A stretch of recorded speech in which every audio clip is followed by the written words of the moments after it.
me and then a separate split screen of you and me. I, Oh, I look have, at that. yeah. It says our stream is live. Welcome, everybody, to another edition of Witches Wingin' It with me, Buffy, and my co-hostess with the mostest, my witchy poo sister, Jen Dotson. How you doing, Jen? Good. How are you? Oh, just peachy keen. Long time no hear from anybody. It feels like it's been a long time. It has definitely been a long time. So, what have you been doing other than being under the weather, ma'am? Not much. Like, it's just still trying to get the house together. We painted downstairs, and we just got to get that back together and everything situated so we can decorate for Christmas when that time comes around. And Right. but other than that, that's about it. Just getting the house back together. Oh Used my to be when we were younger, we could paint and get everything done and back together like within like 48 hours. And we're older now, so it's like, I'm tired.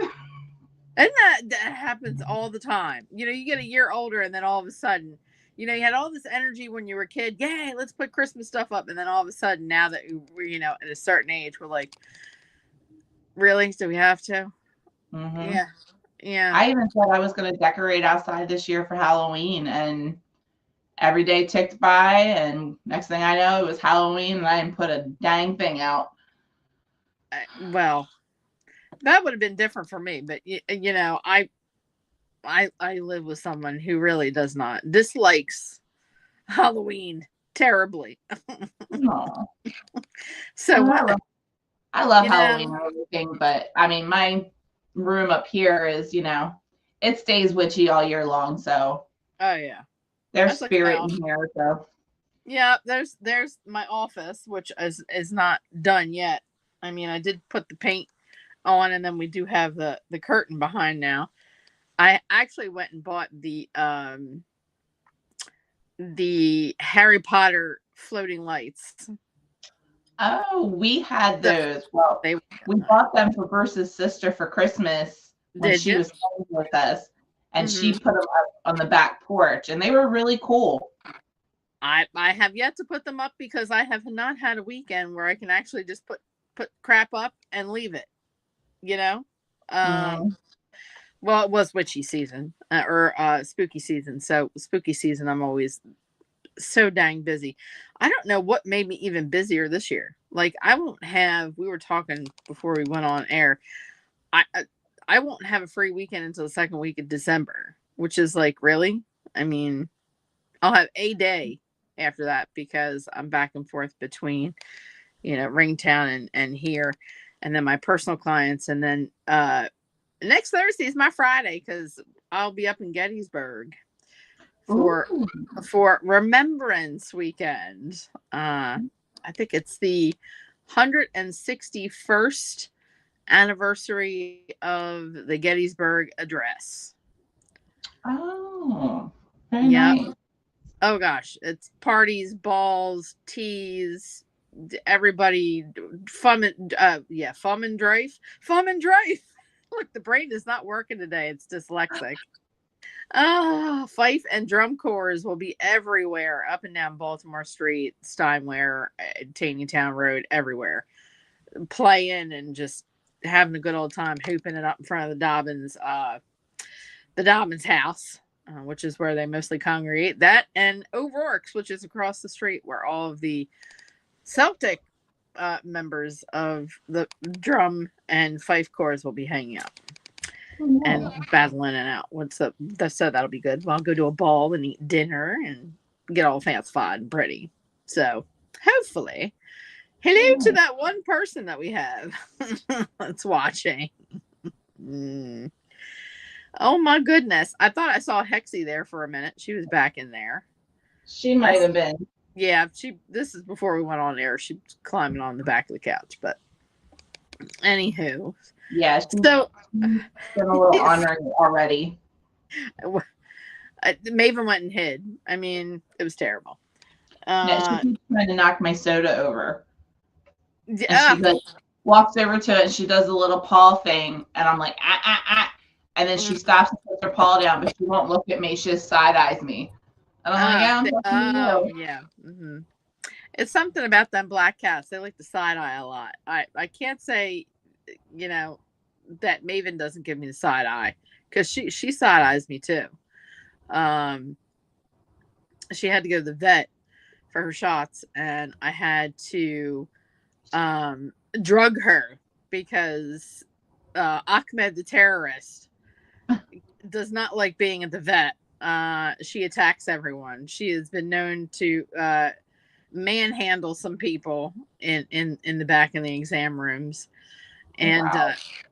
so giving her the drugs was hilarious because she fought it so bad. She was in the office here, and I shut the door so that she didn't fall down the steps. I was so afraid that, once she got loopy, she was going to try and make it for the steps. So I locked the door, and she was steady, staring at the curtain, blowing and doing this. She was staring at the curtain, and all of a You're sudden, probably seeing trails. yeah, chemtrails, and then she's like this, starting to lean, and then she goes over. Like that was funny because they made me take her back, but then I had to leave, so I left and came out in the waiting room, and the one, I guess, head front desk woman was cleaning up a little bit because we were the last patient of the night, so cleaning up. And I said, this is either going really good or really bad because I haven't heard anything. Like, no crying, no shouting from other people, no saying, get her mom, oh, get the gloves out. So they came back out, and the one cute little girl who's the one of the vet techs, her name is Violet. Violet came out. I said, I guess she was good because I didn't hear anything. She goes, oh no, she just hissed at me, but that's all. She said she likes the drugs. We're gonna continue to give her the drugs every time she comes in here. And she said, I didn't even have to get out the metal gloves or the muzzle this time. Like, okay. This little No. cat, yeah, attacks people like she's a wild hyena, apparently. I've not been witness to this, but just saying. So, what are we going to talk about tonight? You got any ideas? Uh, so no, my brain has been fried since I was down and out over the weekend and stuff. Mm-hmm. But I did see something, and I was going to bring it up. And I don't know if you saw anything about it, but apparently in Scotland, they Mm-hmm. seen a white stag, and Yes. apparently very rare. Mm-hmm. And I guess the legend is over in Scotland is when you see the white stag, it means that the Fae are going to return. Yep. So I thought that was very interesting, and Mm-hmm. kind of looked up a little bit on the Fae and read a little bit, and because I read some stories that have Fae, but they are definitely not like what we read and like what they Oh say they yeah. are. Not at all. Not at all. People, like, it's as soon as they see, they hear Fae or they hear fairies, it's like, oh, they think of Tinkerbell. Tinkerbell was not a fairy, honey. She's a pixie. Something completely different. That's why when you go to Disneyland and you see those the Tinkerbells, and they come with the jar full of the dust, it says pixie dust, not fairy dust, pixie dust. Fairies, unless you have a really good relationship with the Fae, or you have an extremely green thumb and you are of the witchy variety, can you have a working relationship so much, kind of, with the Fae? Mm-hmm. They can be very spiteful. They can be very nasty. Mm-hmm. And if they get in your house, they can cause a whole lot of mischief. Mm-hmm. And then you're calling people like me and my crew to come get them because they have been extremely bad. Opening cabinets and letting, you know, sugar exploding all over the place and flour everywhere, and cabinet doors open, refrigerators opening, refrigerator lights staying on, lights flickering. They love kitchens for some reason. And they love stealing things, Mhm. shiny little objects like keys, buttons, change, shoes, and it always seems to be like the left shoe. That's all they steal is the left shoe. Just the I left. don't. I have no idea. Um, but my uncle used to tell us about the stories about, or the fables about the white stag, and that is a big thing when it comes to Celtic folklore. Um, Mhm. Even the Irish and the Welsh believe in the white stag, and if you Mhm. see one, that means that things are going to upheave, or they're going to turn or unbalance themselves to where the Fae are actually going to show up again and start trying to take over things, Mhm. because we have not been doing a good job, to say the least, of taking care of the earth at all. And they're pissed if you see the white stag. Yeah. Don't know if that has anything to do with the harvest moon as well, or the beaver moon, excuse me, the beaver moon that was recently on the 5th. So I don't know if you got a chance to see the beaver moon, the super moon that we had Yeah. Yeah. recently. Yeah. This is how it goes in my house. So Hmm. 2 days before the full moon, Bruce goes outside and he comes in. He goes, "I think it's a full moon." And now I already knew the full moon was on the 5th. So I was like, no, it's not the full moon. And he Yeah. goes, yeah, he goes, I think it is. And I was like, it's not. But I was like, I'll come out and indulge you. So I went out and I looked and I said, nope. I said, we're still missing a sliver there on the bottom half of it. I was like, right there. And he's like, Yeah. no. He's like, you better look it up. And I was like, geez, Louise. And we do this every month. Every month we do this. We go through this. And I pulled it up and I said, I'll pull it up for you. I said, but I already know it's on the 5th. Pulled it up, showed him, see, the 5th. And he was like, okay. So then the very next night, we're still a day away. He's like, it's a full moon. I'm like, it's Oh not. wow. So then But when the 5th came around, I go and it gets dark and the moon starts rising. And I looked over Bruce and said, hey, guess what? It's a full moon. poor Bruce, he could never win. He could never win. No. I don't know if any of you were able to see, and once I say this, I'll address. Desiree jumped into the chat and has a question, but um, for some of us, you could see Pleiades, which are the seven sisters, which is the cluster of stars that goes way back to Greek mythology about the Pleiades and the seven sisters in Greek mythology. We can get into that, but that would take forever. That's a whole nother show all unto itself. But some people will ask, why do they have names? Like, do you know why they call it the beaver moon? No, I don't. Okay. Well, the beaver moon, a lot of the moons, like the stag moon, the sturgeon moon, strawberry moon, harvest moon, all of these were named from the Native Americans. The Native Americans knew when to plant, when to harvest, when to stay close to their family by the moons. They would Uh-huh. watch the animals. And this past supermoon that we had, which was, in coincidence, the brightest and closest that we will have, I believe, in the next 2 coming years of full moons. They call it a beaver moon because this is the time of year where the beavers start going inward. You'll see less and less of them in the rivers. Uh-huh. Um, you will see that they have started to hibernate because the weather is changing. During the beaver moon is when the beavers start getting busy with shoring up their dens, shoring up the dams, going inward, making sure that they are protected, making sure that everything on the inside of the dams where they live and their dens is cleared out, safe. Um, so that reminds us that it's time to look inward. that we need to start calming down a little bit, cleaning house, kind of getting ready for those long winter months, reflection.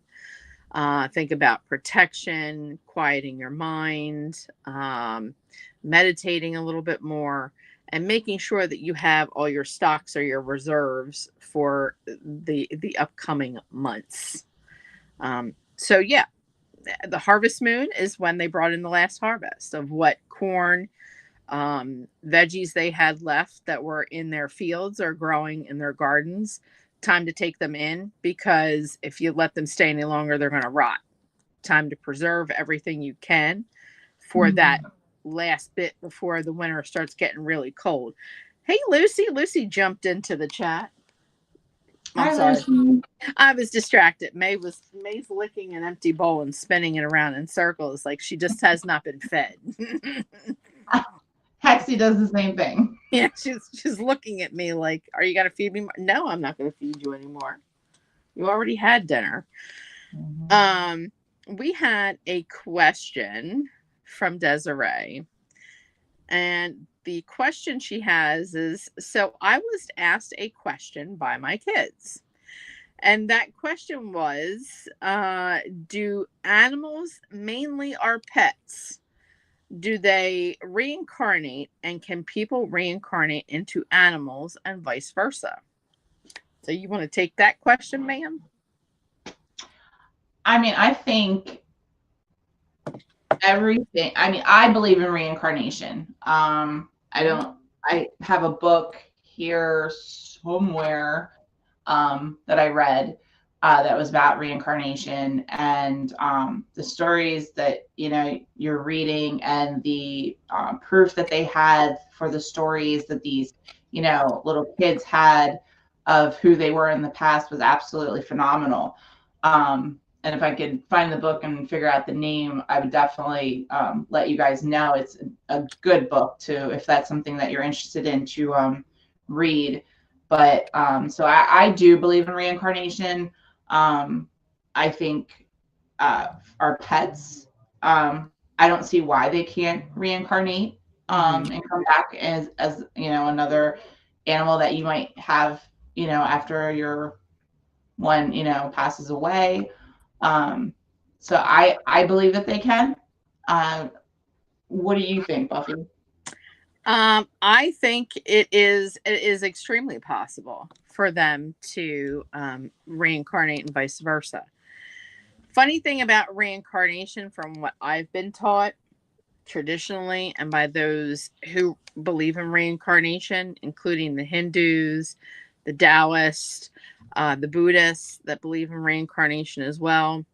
Pagans, some pagans believe in reincarnation, some don't. Just depends on what's inside your heart. And what I've been told is that yes, you can, and it is vice versa. So, with that being said, the only clincher is that once you pass from this realm or this dimension and go on to either heaven or whatever you want to call it, the afterlife, the ether, whatever, is you can ask to reincarnate or you can choose to reincarnate. When you do choose to reincarnate, here's the catch 22. You don't get to choose what you get reincarnated as. It may be a blade of grass, it may be a tree, it may be a bird, it may be a cat, it may be a dog. So you don't get that choice. You go as what is needed for teaching purposes. And then you can choose to reincarnate. I want to say I believe as many times as you want, but I also believe I'm conflicted with that too. I don't know. I I want to say that there may be a limit at some point too. I mean, for you to reincarnate, it's like, oh, you can't just keep coming back. You know, I do believe that sometimes you reincarnate again as a human being in the same, and this is something that I said this past weekend because I worked up at Tree of Life, and um, there were a couple clients that I had that reincarnation kind of hit with them, and I knew it wasn't their first go around. One of them was a client of mine that is a very lovely person, and I see them quite often for card readings. And I said, you know, from the first time that I said, this is not your first time around. I said, I think you'll have one more turnaround after this one. And he went, oh, geez, are you kidding me? I said, nope, I think you're going to come back again. And I said, the reason you keep reincarnating and being put in the same position all the time is because you haven't learned. You haven't grown. You haven't learned from your mistakes. Hey, Charles. Charles jumped into the chat. Hi. There are some people that just don't learn.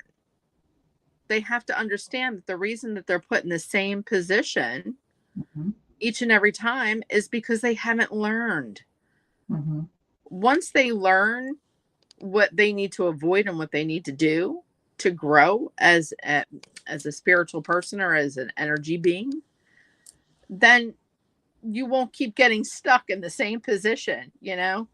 And the person said to me, is there any chance that maybe next time, this last time I come back, I can come back as a rich person? I said, you don't know. I said, maybe that's what got you in this cycle in the first place. But I did reassure the person. I said, listen, you have made strides from your last life, and this one you are treating it with a little bit more respect for your life, for being given a gift of another chance, and you know, you're honoring yourself being coming back as a human. And I said, kudos to you for understanding that. And I said, who knows what the next life will bring for you? I don't know. I can't tell you that you're going to come back as a rich person. I can't tell you that you're going to come back as a cat. So to answer Desiree's question, yes, it is vice versa. So you can tell the kids, sure can. Let's see. Yeah, I don't know if you've seen it. It's an older movie. I want to say like in the 80s. It was called Chances Are, and it had Sybil Shepherd and Robert Downey Jr. I may have, I may have forgotten. It was a cute movie, but it was about reincarnation, and it was just, it was one of my favorite movies of the time, and I watched it repeatedly. I thought it was great. But yeah, if anybody's, you know, got nothing better to do, just search that up and, you know, and see what their take of reincarnation was. Yeah. You know what? I want to say that hopefully everyone gets it, so that if they want to reincarnate, or they are given the choice to reincarnate, or they're given the purpose to reincarnate again, to maybe teach somebody else something that they've learned from a past life. That's also possible. You come back as teachers, that you've learned your lessons, and you've come back to help someone else who is now in your shoes, or the shoes that you had filled at one point. I did say at one point, and I still stand by this today, that I think people who are just bad seeds, those people that just are evil people, murderers, rapists, serial killers, those who have absolutely no remorse. And we've all seen them, especially us ladies. Who doesn't like to watch ID, you know, the ID channel before they go to bed, and you know, watch a miniseries about a serial killer? I mean, I sat there and watched the whole Ed Gein's series. Thank you very much, Carrie Hopper, for getting me addicted to it. Is that the new one with Charlie Hunnam? Yes. I haven't watched it yet. Was it good? Oh, it was good. It was sick. And here was Carrie made a post on Facebook, and I'm outing Carrie if she ever watches this, or if she's jumping in the chat later, because I see that she's on Facebook. But she made a post on Facebook saying, why do I feel sorry for Ed Gein all of a sudden? Please don't. I mean, I could see where that comes from, because when you look at the whole story and like what he went through from when he was younger and everything, Mm-hmm. I mean, there really was no chance for him. I mean, it was like one bad thing after another, Oh and gosh, yeah. I just think it just screwed his brain up, and and unfortunately, that it led him to do the things that he did. But I mean, Did. he was still very disturbed. He was still a very disturbed person, but if you've read the books or kind of read into the mini series, you know how some people will read the cliff notes or the comments about the movie or whatnot. um I there is a certain character, and this is all I'm going to say, because I mean a lot of people may have not seen the mini series, the Ed Gein story. There is one person in his life that I think, and I'm going to say this, and I'm probably going to get backlash for it, but made him that way. Mm-hmm. Oh, Absolutely. 100% made him the way that he was. And I don't doubt that he was developmentally delayed. Like, here he is, this grown, ass adult. And maybe through watching the miniseries, you kind of think that maybe there was some mental disabilities going on there, where he maybe only had the intellect of maybe a 5-year-old, a 6-year-old at some point. Yeah, I don't think his brain was the age that it should have been. Yeah. Because I did do a lot of research on it, and I watched like different podcasts that they were talking about it, and went through like his whole life and like things that happened. Yeah. And because I was just kind of preparing myself a little bit, because I still have to get in to watch it. Mm-hmm. But absolutely, like I feel like after reading what I read and watching the podcasts and things like that, like there was no chance for him. Like he just it was sad. It was sad, and I could see where Carrie's saying that, because I definitely feel bad that he wasn't given a fair chance, and and he didn't know any better from what he was taught. So yeah, when you're put in that type of situation, and you're stuck in that situation for your entire life, I think that leads you to just give up and just become that evil person that you become, because you have no other choice. It's like, you have no one to guide you and be a loving person, or teach you how to be a loving person. But I digress. With that being said, don't think that when you pass away, or that when you leave this plane of existence, that you're getting away scot-free, because that doesn't happen. There are debts to be paid, soul contracts to be completed, and contracts that you make with your higher self, like we talked about the last time we were on here with Akashic Records.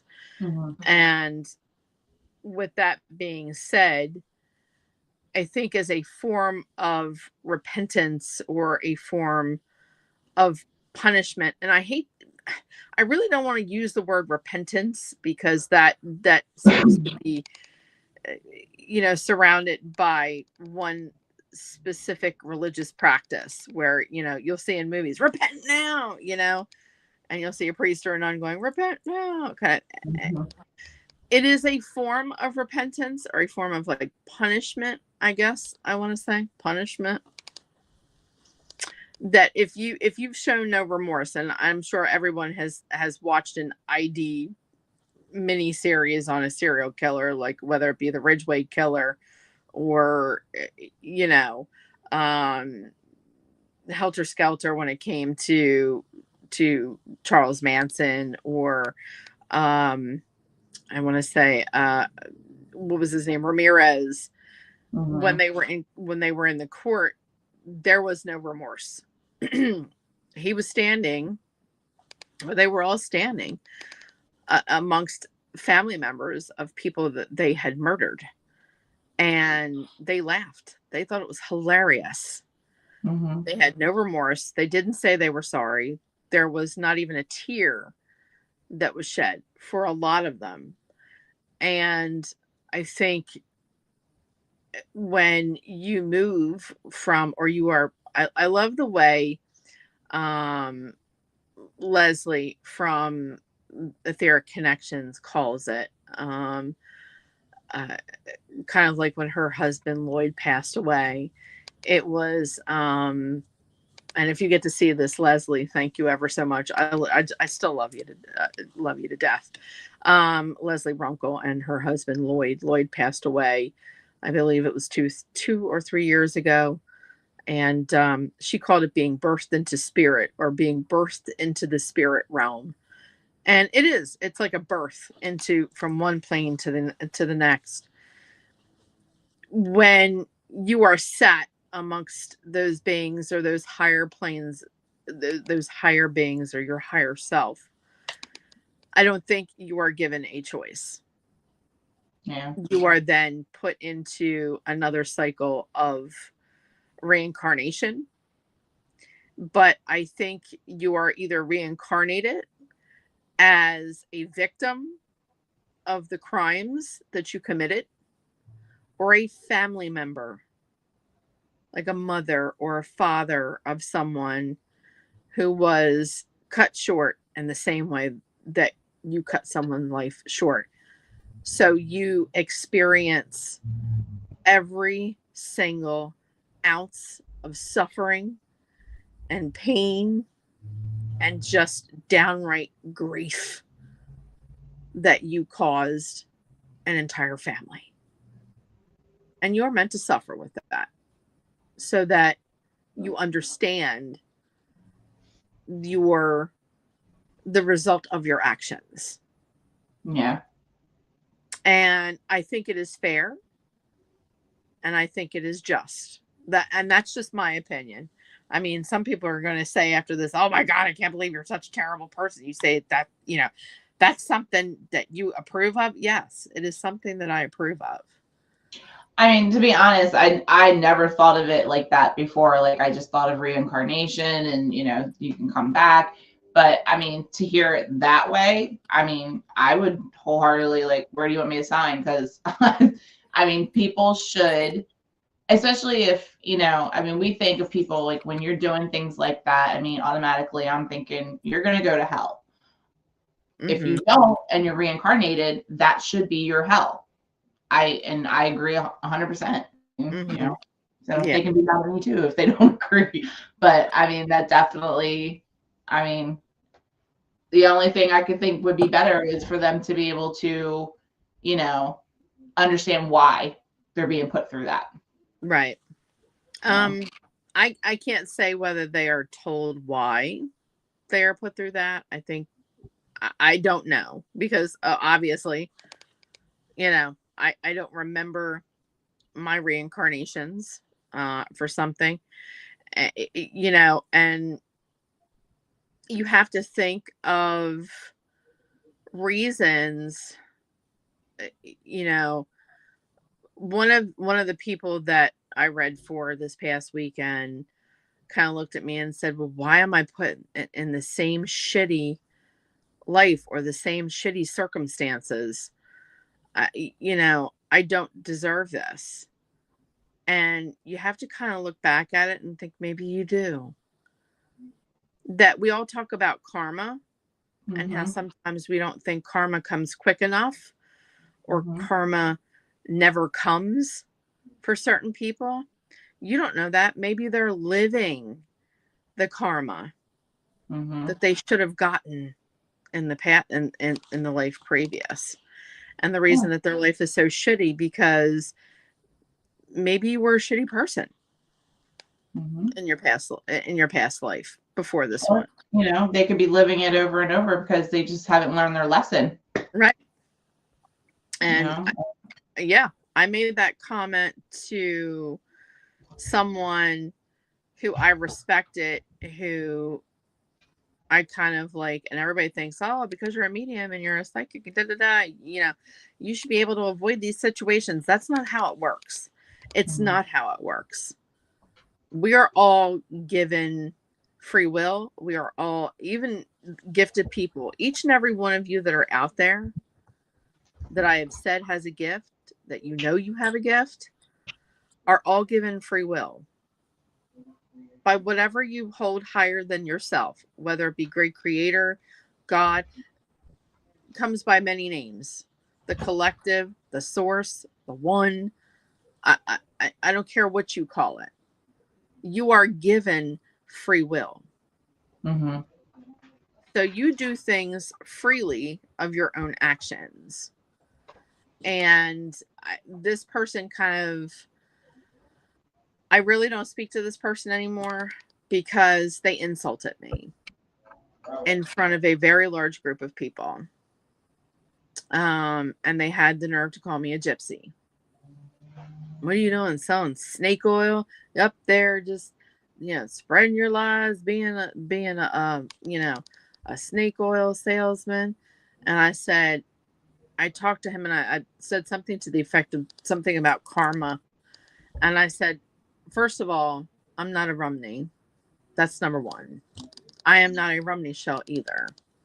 Although I have Irish blood and I have Scottish blood, I am not a Rumney shell. Never have been. That is a specific ethnic background that I have nothing to do with. It has nothing to do with me. Um, you know, and I said, maybe the reason you don't believe in karma is because you're living every bit of karma you deserve right now. And I walked away. I said, don't you ever call me a gypsy again. I said, because what I sell is therapy. I sell truth. And I try and help people emotionally through their traumatic states. I said, yeah, I'm a dark empath. Not dark in the way people think. There is no such thing to me. A dark empath does not mean a narcissist. Doesn't mean a gaslighter. It means someone who actually attaches themselves to sees the dark of a person first. They see everything else, but they feel the trauma first before Mm-hmm. anything else. And through what I do is basically maybe vibrational or spiritual healing. Is that I try to get you to work on that as a person and give you a little bit of life lessons and spiritual lesson from your spirit guides, from the family members that you have had that have passed, to kind of help you through situations. Because if you don't cry over something that you've lost, you're not a healed person. Everybody needs to cry, you know. Uh, so, and I walked away from him, and I don't speak to that person anymore. And he just avoids me like the plague, but that's okay. Charles says, I forget if it was in the Tibetan Book of the Dead, part of the Buddhist or Hindu beliefs, probably all three. But when you die, you're shown your life and your deeds, good and bad, are weighed.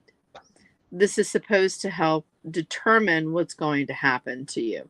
And that's very possible. Or, as far as like reincarnation, whether the good outweighs the bad deeds if you want to reincarnate. Um, because I believe all three of those do believe at some point in reincarnation. Um, so it's possible.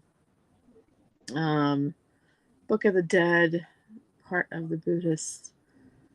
I forget if it was the Tibetan Book of the Dead. It may be the Tibetan Book of the Dead, Charles. I'm not exactly sure. I haven't thumbed through that book in about 1.5 million years. That's a book that's collected dust in my library. Maybe I need to get it out tonight, Charles, and start reading it. But yeah, I just think that, you know, karma may never come in this lifetime for you. It may come in the next life. Karma doesn't have a time limit. Karma doesn't have to necessarily come in um this dimension for you. Mhm. It can come later. I mean, because you be skipping through this life, hopping and skipping through this life, like, karma ain't gonna get me, and then when you die, here comes karma. You think you're going to the pearly gates, right? And instead of St. Peter's, it's karma. And she's standing at that gate going, "Oh, you thought you were going to get away. You thought you were slick. Uh-huh. No. Mm-mm. See this laundry list of stuff I got? Uh, you know, this is what you're going to deal with me today. You can't run and hide anymore." Yeah. Charles says it's heavy and complicated. It's a heavy and complicated read.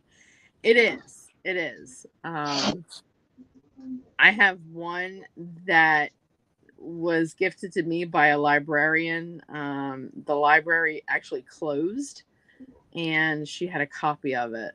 And she said, "Oh, I know you would absolutely love this because you love all the weird, crazy ish." Um, Not that I didn't stalk the library every day when I was a young teenager, and just gravitate towards all the, go past the romance novels, go back to past the mathematics, and go right into the religious section and just start, you know, taking books out.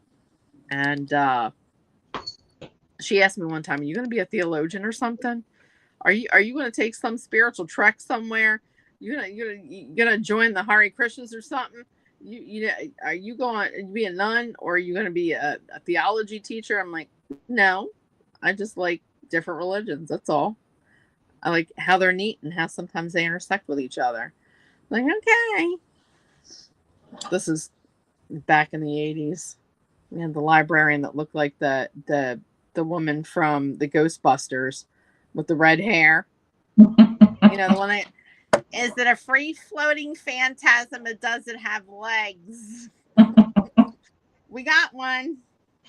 We Like, got one. got one. Yeah. So I find it very interesting. I find you very interesting. Yeah. Yeah. I would But find it interesting if I came across it, was able to read those kinds of books. you can. They have English versions. You know that, right? Translated Yeah, versions. I haven't been to the library in forever. You don't have to. You can Google them. You I can get them on could. audiobooks. I could. I Look, could. like this is my word for Google. Like, like I'm typing on a computer. You can Google. Google Google it. Google it. Oh my goodness. Oh my gosh. So that was an interesting conversation we had. Mm-hmm. Hey, all you wonderful witches from your sister Joanne. JoJo's in the chat. Need to teach her to jump through flaming hoops like Hemingway cats. Funny stuff. I think he was talking about Hexy. That was from Tim. We have to teach her to fly through flaming hoops, apparently. But I'm just trying to teach her to calm down because I don't know if you see me. I keep going like this. I don't know what she's doing. She's playing with something, but my camera keeps like going. I'm waiting for her to knock it over. I don't know. Mine left. She left. She was like, "There ain't nothing in this bowl, and this beyond is not filling my bowl. So guess what? I'm leaving. I'm out of here." Well, Oh I my tried god. to do all that before we started. So she got water. She had wet food downstairs. I filled her dry food up here. I was like, she's got her bases covered, but she's still being ornery. Oh, Desiree said she had. Oh my god! I had 3 people come into my store today dressed as Ghostbusters in Ghostbuster costumes. I want to go to the store that Desiree works at. I really do, because I hear it's like Walmart at midnight. You get like the strangest people that Yeah, just show up it's at gotta Goodwill. be because it's not even Halloween, and they're coming in look dressed as Ghostbusters. I got. I didn't really dress up for Halloween. I just had my little Mickey ears on, and I came in my usual black clothes. And I had somebody at work look at me and go, "What are you supposed to be?" I said, "A witch like I am every day." I don't have to be a witch just for Halloween. I'm a witch every day, my dear. And I said, "Yeah, this is what I wear every day." Charles says the Tao Te Ching is a must read. So everybody mark that down or write that down. The Tao Tao Te Te Ching is a must read. Look, Jen's getting ready. She's reading it. She's writing it I'm down. writing down. I'm writing it down. Uh, Desiree said she ran into the parking lot to find the Ecto One. She didn't know where the Ecto One was. Oh God, terrible, Desiree, terrible. Oh That's my funny. goodness. Oh, so what else do you want to talk about? We had a chat about um reincarnation. We had a chat about karma, Fairies. fairies. Oh. I don't know. Tao Te Ching essential to both philosophical and religious. Okay, so the Tao Te Ching is a book about Taoism. So it's a book about religion, and this is most in Asia is the Taoism. And Tao Te Ching is central to both philosophical and religious Taoism and has been highly influential on Chinese philosophy and religious practice in general. Oh, look, and it's available on the Amazons. Oh, on the Amazon. it's on the Amazons. Hey Rachel. Rachel just jumped into the chat. Oh my Is goodness. it available on Kindle Unlimited? Is it? You want to know? Yeah. Okay. One moment, please. Well, I got the Googles up.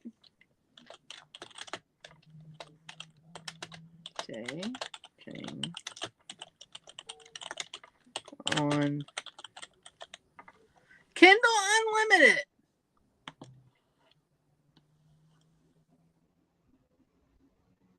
Over 4 million books. That's great. I know you got 4 million books. Yes. And it's available in multiple versions, ma'am.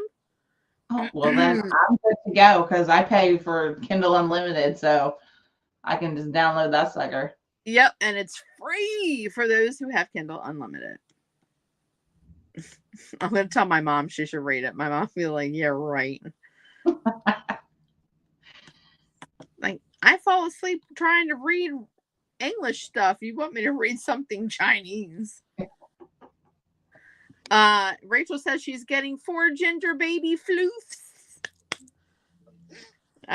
Rachel, if anyone didn't know, Rachel helps out with the volunteer work of the Save the Stray Skookle, which is an organization that Sherry and I should say Mama Tree and Papa Tree are involved in at the Tree of Life shop. She's getting 4 ginger baby floofs. Now, this is Rachel likes to give them names. Like she names them after planets, and I think there were Greek gods at one time, and uh so I don't know what you're gonna have a hard time, Rachel. You're gonna run out of names, honey. She's getting 4 more floofs. Charles says that Taoism really isn't a religion per se. more so a philosophy, which is true. I mean, to think Makes about sense. it. Yeah. So is Taoist. And I mean, some people can kind of think of Hinduism as more of a philosophy. Krishnaism, Krishnaism, Krishnaism, is that a word? If not, I just made it up. Um, the Hare Krishnas. Well, the people that you used to see when we were little at the airport with the bald heads running around Yes. with the orange robes on. Yes. Krishna, Hare Krishna. Yeah, those people. Those are Krishnas. Uh, don't forget Magic. Well, Magic, your cat, Magic the cat. Is that what you're referring to, Desiree? Rachel said she would never run out of names. Never. Okay, girl, you keep saying that. Next time I see you, you're gonna say, "I need a name for one of my ginger floofs." Are they all male, or does she get some female? I don't know. We have to ask her. Are they all male? Like I'm asking for you because she can't hear you.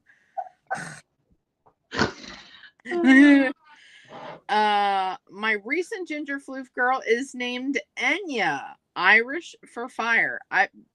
Well, yeah, that is Irish for fire. I thought as soon as she said the word Enya, I was thinking like Enya the singer. Enya. Because I can get down with some Enya.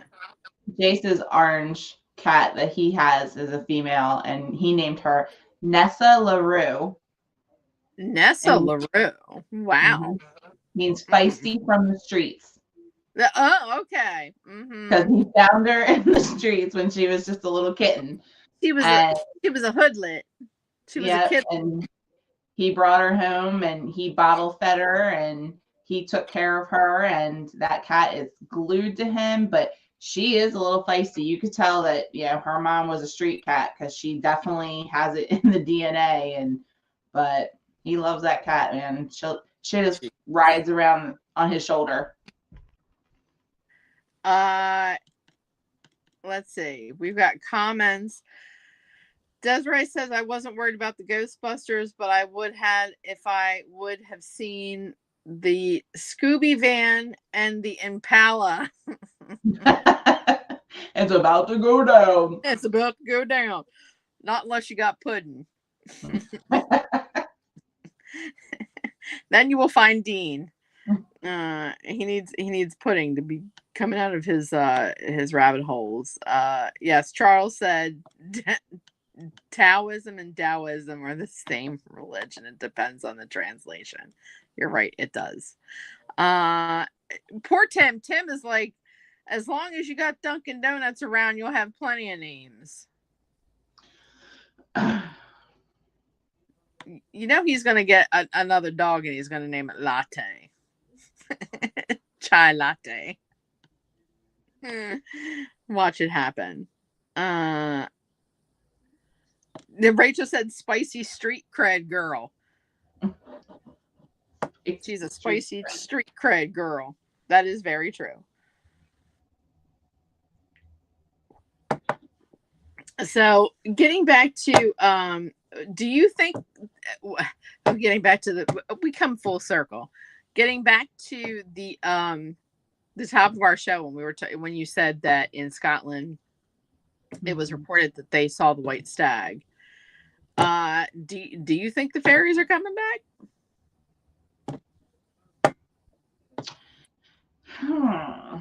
That's a good question.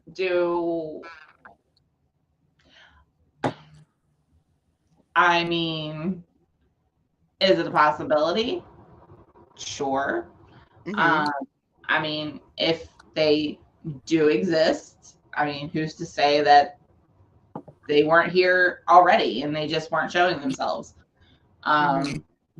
And one of my things that I've always read and have talked about is, the doorways that you find in the middle of the woods. I was always told from, younger to, you know, older, that they Mhm. were like the doorways to the Fey realm. Right. And, you know, and that's why you're not supposed to walk through them, and, you know, and things like that. So, I mean, who's to say? I don't know. I mean, legends, folklore, things like that, Hmm. there's always, there's got to be some kind of truth to it from at some point. Yep. Yep. You know, we just don't make up these stories, and, you know, and they're a little bit different depending on you know, geographically where it's coming from, but they are pretty much the same. And, you know, they just, I, that is a hard one, you know, because we've never, it's not like, I would say with like Bigfoot or, you know, werewolves or things like that. Like, there's people who say they've spotted them, they've seen them, there's sightings, and you don't really hear that much about Hmm. Fae so much. And like every now and then you get somebody who talks about, you know, they seen a little fairy or something Hmm. like that. But I mean, for the most part, there's not a lot out there stating like there was a sighting here or somebody has this story here or something. Hmm. So I don't know. I'm on the fence about that one. Speaking of, when we talk about fairies, I forgot to say this. There was a sighting, uh, Mr. Hopper, a Bigfoot sighting in Pennsylvania recently. Ooh, what part of Pennsylvania? I want to say it was central Pennsylvania. Maybe it was right outside of Gettysburg. Hold on. I want to say it was recent. It was recent. A recent credible sighting in Center County on Interstate 80 last month, where a driver reported a tall, dark figure crossing the highway. Now, I 80, I may be incorrect. I don't know whether it's I 80 or I 81 that you have to go down to get to the Poconos. But that highway, can you imagine? Um, you're going down, zipping down the highway trying to get to the Poconos, and all of a sudden, out of nowhere, a giant Bigfoot shows up crossing I 80. We've taken those trips quite a few times up to the Poconos too. I want to say And 80. I'm not exactly sure. I feel like it would be 80 because I think 80. I don't think it's 81. Does I 80 go to the Poconos? Now, see, now you got me Googling everything. Does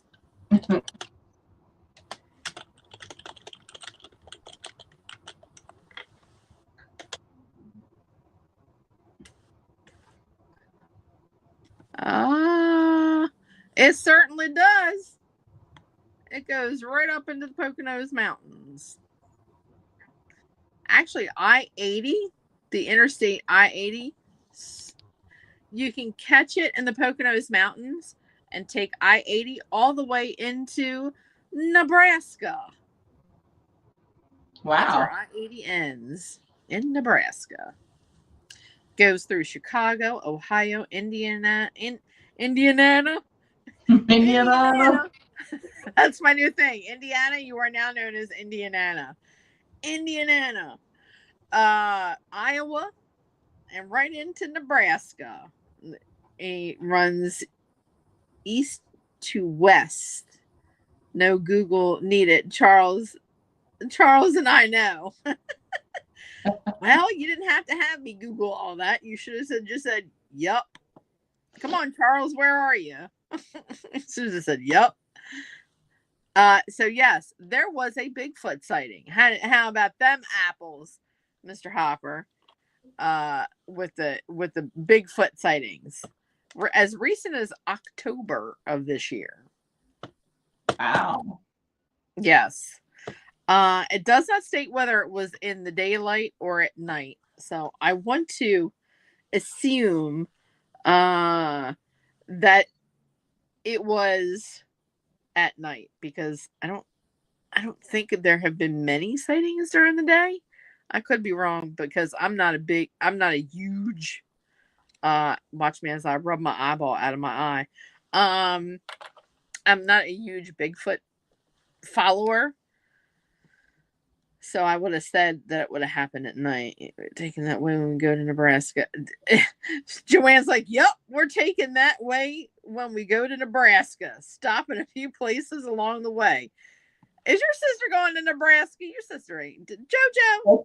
It's the first I've heard of it. I was just thinking, what is she going to Nebraska for? Look at your sister's face.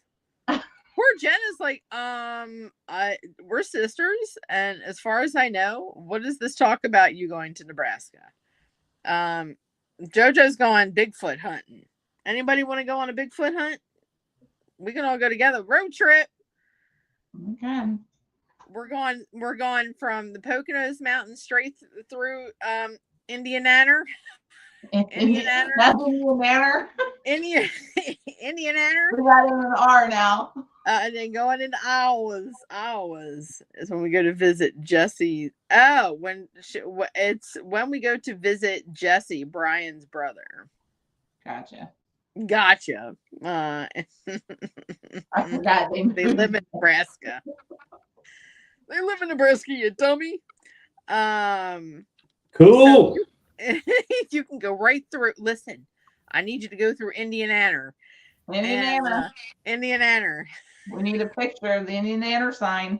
That's what she's going to do. She is definitely going to show. That's exactly what your sister will do. Brian, hold on. We have to get on the side of the road. I have to take a picture of the Indiana sign. But she and then write it in big letters. And write an R on it and stick it up on the sign and then Indiana. That's awesome. We're talking about Northern Appalachian mountain. Rachel's like, now everybody's misspelling shit. It's mountained. The Appalachian Mountains. Yes, sir. I see you there. We were talking about the Bigfoots being seen in near the Poconos. Wow, not that far away from us. Mm-hmm. What, 2.5, 3 hours away? I don't even know if it's. I mean, depending on what part you go to, because we used to go to Camel Beach. It was like a water park up there in the Poconos that they did for the summer, and then the winter they do the skiing and snowboarding and stuff. And I think that was about 2 hours from us when we went up there, 2.5. So, but I'm sitting there thinking, like, all the times we used to go there in the summer, and like we'd get there like as soon as the park would open. We'd stay all day, and then we'd come out at the end when the park closed. We'd grab dinner, and then we'd head home. And we're headed home like between midnight and like 1 o'clock in the morning. We never seen nothing. Oh my God, you made me snort. Poor Charles. Charles wrote, he said, about 15 to 20 years ago, there was a supposed sighting of a Bigfoot near Likens, Pennsylvania. But in all honesty, I think the guy was stoned after watching the news broadcast. Was he slurring his words? Was he eating a lot? Sitting there, yeah, man. We saw the Bigfoot, man. Did he try and steal their Oreos? He tried and stole their Oreos. I can't move my You guys get down this way, we'll go Skunk Ape. Only if I get to wear a respirator.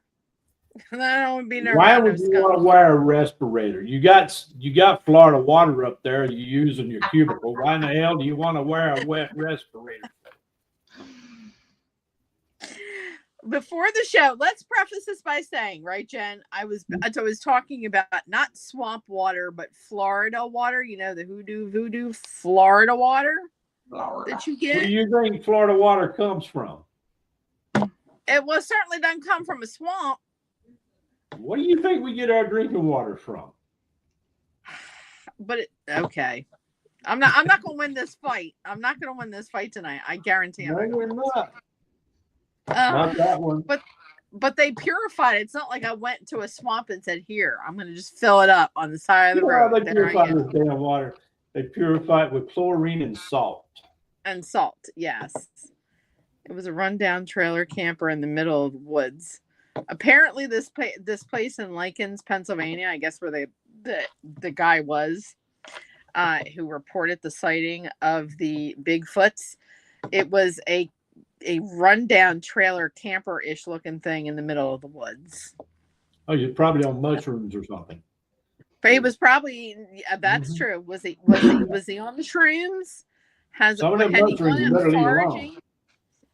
He got out foraging, eating stuff that he shouldn't have. He was on something. He was on something anyways. If it was back 15, 20 years ago, where the hell was Bobo? Bobo should have been out there, hitting the side of the tree. What was it? His apples and sausage? Yeah, he's bratwurst. You got to put those bratwurst up in order for Bobo and Monkey. You got Monkey and Bobo out here. We fry those damn sausages up. We get all kinds of hits and vocalizations from Sasquatch and Skunk Ape down in this area. That's it. Yeah, but you got to have the bratwurst. That's the only thing Skunk Ape and Sasquatch knows is the bratwurst. You got to have those. Is the bratwurst? Yeah. He has a more sophisticated palate. Yeah. Yeah. You got it. Jen's that's the only way you're going to bring them out. Jen's just sitting back. Okay. Mm-hmm. So, yeah, I'm coming down there. And I officially want to go Skunk Ape watching with you. We're going to have to pick a night. We're just going to go out there in the middle. What, 3 minutes away? Yeah, I'm only 3 minutes away from the Sawgrass, Everglades. So we take the airboat out, boom, boom, boom. There we go. Yeah. You ready, Jen? Airboats. Jen's in now. You said airboats. We're good. She's in now. We're good. She said, woohoo, airboats. Airboat. Let me get my binoculars. We're good. 1,000 square miles down here. Nothing but Florida swamp water. Listen, I will go down. I will be in the airboat, but I do not relish being gator food or We don't worry about gators no more. It's these damn pythons we worry about now. Well, I can handle a python, man. I'm like a snake charmer. What was it? Rachel says that explains everything. Swamp water.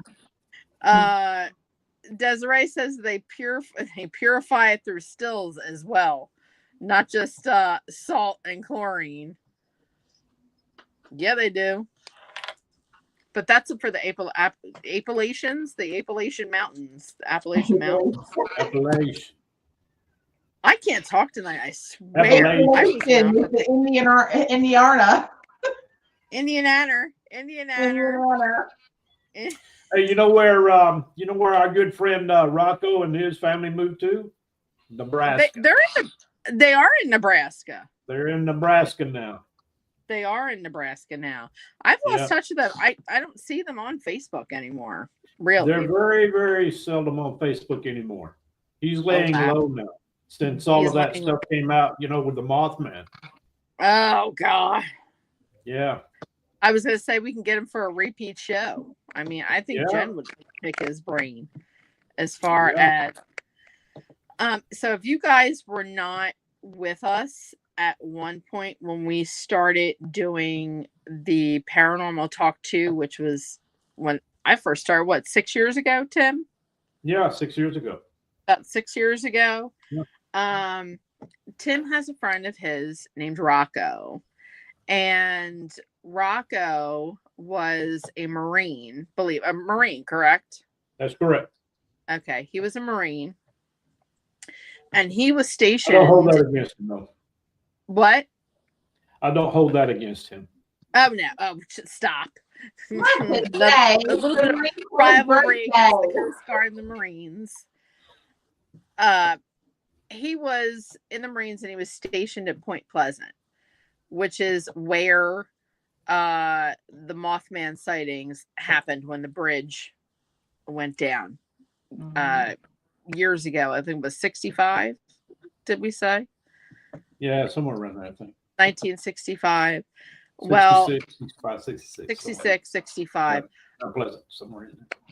Rocco witnessed the Mothman, and he had a gag order put on him by the U.S. government. And when the gag order ended, he chose none other than Paranormal Talk 2 to break his silence about the Mothman. That was a great show. That was so good. I really enjoyed it. And, you know, if he ever watches this, maybe he'll want to come back at one point or another. It's been 6 years since we've had him on the show. But, and it's a shame. I don't think they can go back and watch those, can they? Or listen. I don't think so. No, I don't think so now. Yeah, I think we lost all the archives and everything in that library. Yeah. But it was a great show. So there were a lot of military people that actually witnessed things like skunk apes, Bigfoot, Mothman, and they either didn't say anything because they were afraid that it's the U.S. government. What are you going to do? You're going to tell them that you saw an 8-foot giant ape in the middle of nowhere? Hold on for a second. Where is she? You okay, Maven? Hold on. One moment, please. Where'd she go? Oh, she's out. She's out in the hallway. I thought I heard her hacking. What's she packing? 9? I don't. 45? Nothing. She's fine. She's underneath. You know what she's at? She's underneath my dresser over here. Her place to hide. Her favorite place to just hang out and chill. But what are you going to do? I mean, are you going to say something? You can't say something, because if you do, you're considered a kook, you know? And then you have to go through all the investigations, and then they have to cordon you off. And then if they find out that there's evidence, then they have to put a gag order on you, and then you can't talk about it for years and years and years. So I totally understand where Rocco was coming from with, he couldn't wait to get it out. And then finally, when the gag order, was it the day after, Tim? I think it was the day after the gag order was lifted that he confided in me, and he, of course, we're both, we worked together, and I knew there was a story there, but with him being under that gag order, he wasn't able, to speak about it, and I couldn't ask questions either, right? Because both with the government. You can't disclose, those details, because there's repercussions, and and they're not good. So, but yeah, once that minute passed the deadline, he was like, "Blah, I have to get it out." Yeah, look out. I'm sure he felt good after getting it out. I mean, to be able to hold something in for so long. And know that you're not nuts. Yeah. Know that you're not nuts. So I don't know. Carrie has someone in her chat all the time with the Well, That Was Weird podcast that she does with Aaron, who absolutely loves Mothman. This guy is like just a Mothman freak. Let's just put it that way. He loves everything Mothman. Okay. And that's Joseph Frezza. And I love him in the chat all the time when I watch them on Thursdays. And so with that being said, I'm on the hunt to try and find him Mothman tarot cards. So if anybody sees Mothman tarot cards, let me know. You know where to find me, so I can, box them up and give them to him. You hearing things too? Are you hearing things, Desiree? I haven't heard much of anything. I will tell you, anybody, Jen, have you been affected by the Schumann resonance lately? Or you, Tim? No. That's going on, Jen? No, I know some people have, though. I've just had some ringing in my ears. This Schumann resonance, I swear, it needs to stop, because the only way I can describe it, it's always in my right ear. Always in my right ear. It's very, very loud. Yes. But it sounds like, when someone plays a bass guitar and it's a really low note, but it's like right in your ear, that. And then it makes the inside of my ear shake. And then it'll go really high and then go really low and then disappear. It lasts for, I don't know. The max I think it ever lasted was like 5 seconds. Yeah, it doesn't last long, but it definitely, like, I've had ringing in my ears before, and it's always been like very, very like light, but just, I think it was like 2-3 days ago, it hit out of nowhere, and it was so loud, like I like literally like stopped and kind of like jerked my head to the side, and it literally was like 5-6 seconds, and then it just stopped.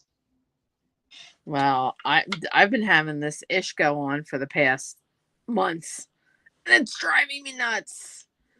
So, I mean, real quick before, we go off, and oh, look, he was there and then he's not. Cap disappeared again. Where is that masked man? Oh, look, there he is. Where is you see how quick I can switch? Yes. I can move from dimension to dimension, Listen. That's how Bigfoot moves. He's a shapeshifter.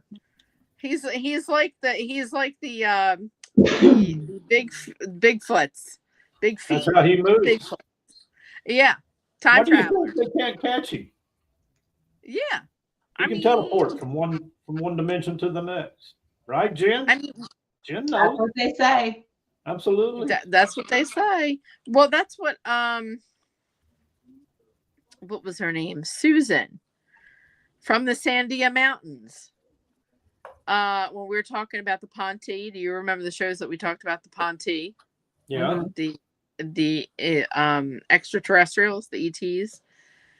She also has been in contact with the Bigfoot out that way in New Mexico.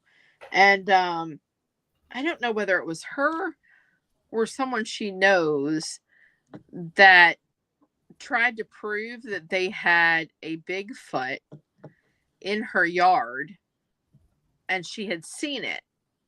So what she did was she left one of those, remember that way back when you went to weddings and every table you sat at had one of those Kodak cameras where you would take pictures and then someone would from the table would take it and go get it developed, like the candid shot. And you never seen it again. Absolutely, those. Or they had the ones that were encased in plastic, and they said, "Oh, you can take them underwater," and then you took them into the shop and never got the film because they were like, "Yeah, that disintegrated, so we couldn't develop any of it." She left one outside on her back deck, and she's left a slice of pizza thinking that, what, I'll just use bait. I use a slice of pizza. Who knew that they are not only aficionados of the knockwurst, but they do like pizza as well. So it took the slice of pizza and it took the camera. Now, this was summertime in New Mexico, right? And we know that New Mexico, their geographical location, they don't really have like a winter or an autumn. They don't have trees like that. It's more like palm trees and cactus because you're out in the desert. Mm-hmm. You're out in the high desert where she lives. And she woke up the next morning, the camera was gone, the slice of pizza was gone. So she said, she said, either this is going to go really good or go really pear-shaped, like somebody was just playing a joke on me and they stole the slice of pizza and they stole the camera. This lasted for a couple of days where she would go back every day. I think it was like 4 days. She went back every day to see if the camera was back. And one day she woke up, went outside for her coffee, morning coffee in the dead of summer, and the camera was back. It was on the table. And like only the crust of the pizza was left, like the end crust. And yeah, they don't like end crust. They don't like crust in their pizza, apparently. I don't know. He brought it back. He brought that pizza back. He was like, it was good, but the crust was, no, I'm not a crust eater. He didn't have no ranch to dip it in. Distinguishing taste. And the camera had been used. She went and she took it to get developed. And there were pictures of autumn leaves. Like someone had taken it and gone to another state, another dimension, somewhere else, or had gone time traveled and gone somewhere else where there was an actual fall. It looked like Vermont, like fall in Vermont, where you saw changing leaves and trees, a lot of animals that were, getting ready for the winter. Then it switched to snow, like snow-capped mountains. There was snow on the ground. Trees were bare, almost like if you were to go to a park and see, how the trees get lined with snow. Mm-hmm. So she said, I live in New Mexico. Where the hell am I going to find snow in the desert? She said, it snows in the mountains. It doesn't snow here. And we don't get leaves and grass like you would in Vermont. So I'm suspecting that if that story is true, then yeah, he's a time traveler. He had to have that pizza for a snack, right? So, well, yeah, apparently time traveling makes you hungry. He's like me. He's not going to eat that damn crust if it's got, the cheese in the middle of it. So, I mean, I'm going to bring it back too, drop it off where I got it at. I'm not going to eat that nasty crap. Listen, he doesn't like stuffed crust pizza. Yeah, I don't want none of that. I mean, Oh my gosh. So, I mean, taking the scenic tour. Yeah, he's like everybody else. He wants to see the leaves. I was hearing again. So yeah. So if that story is true, then that would lead me to believe that he's a time traveler. Oh, I believe that. I absolutely. Yeah. I believe you. And yeah. And she said the fingers, a couple of the pictures came back. You know how someone sometimes will get their finger in the way of the lens, or they'll get their thumb, a picture of their thumb in the way. There were pictures like that where there were fingers or thumbs that were in the way, and they looked kind of human, but big enough to be on an ape. Yeah, like Chewbacca. Right. They were gigantic. They were gigantic. And she said, so you can't sit there and tell me that there is no such thing as Bigfoot. I want to say that, and I'm sticking to my guns, he may be a time traveler. But I want to say that he could be like a missing link, maybe. Like he was the one that didn't, I guess, evolve, maybe. I've been hearing tones in my ears from low to high pitches. Rachel has been hearing the high pitches again to low pitches from the Schumann resonance. Mark my words. Getting back to the Schumann thing, since we were going bouncing things back and forth. I don't know how many people.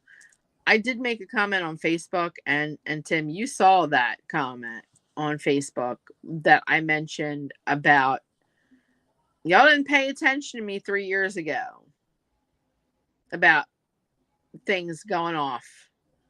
And now look where we are at this point. Maybe you'll pay attention to me now. That's human resonance to me.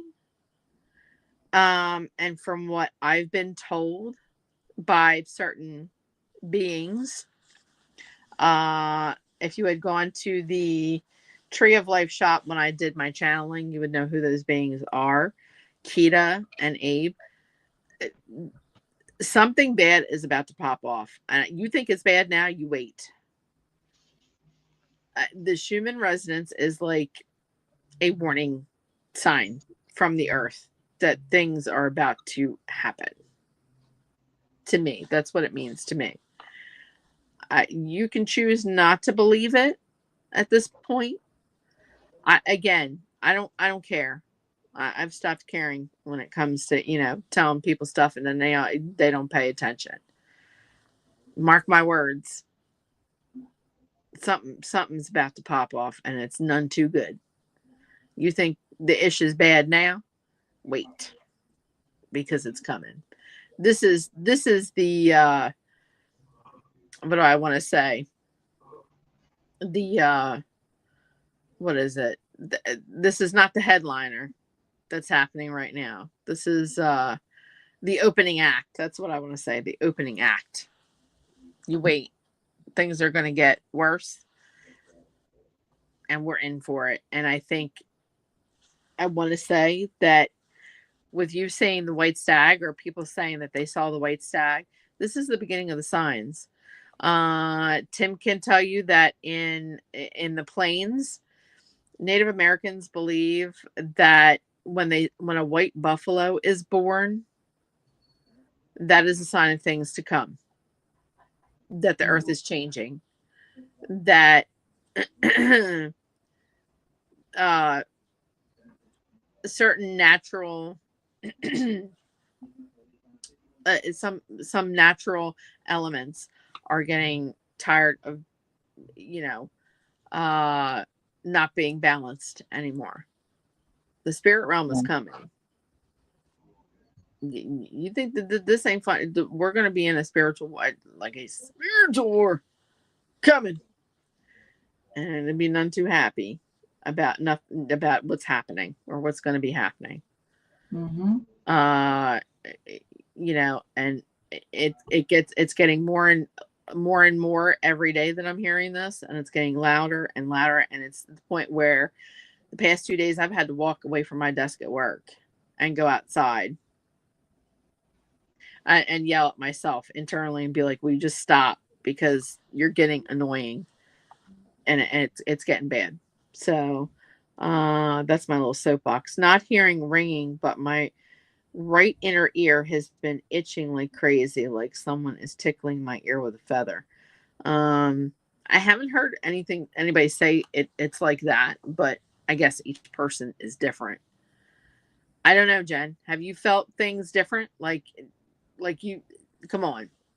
You're one of the most gifted people I know as far as like the empathic part of things. You can't tell me you haven't been feeling something. Oh yeah, I definitely feel it. Like my sleep patterns have been off, and it's definitely very like I was gonna say like thick. Mm-hmm.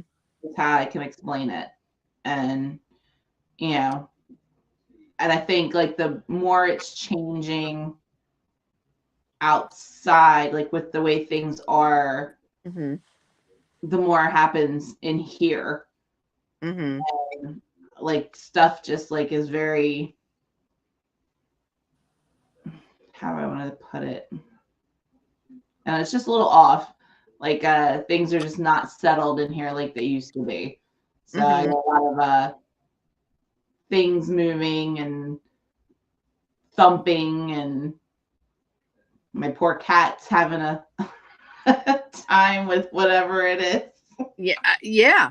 And that's another thing I want to point out. People with cats, Dogs too. Any pets like cats, dogs, birds. You'll see. Even Tim used to say when we talked about paranormal talk too that the Native Americans have learned a lot have taught a lot of their children or their next generation to watch the birds.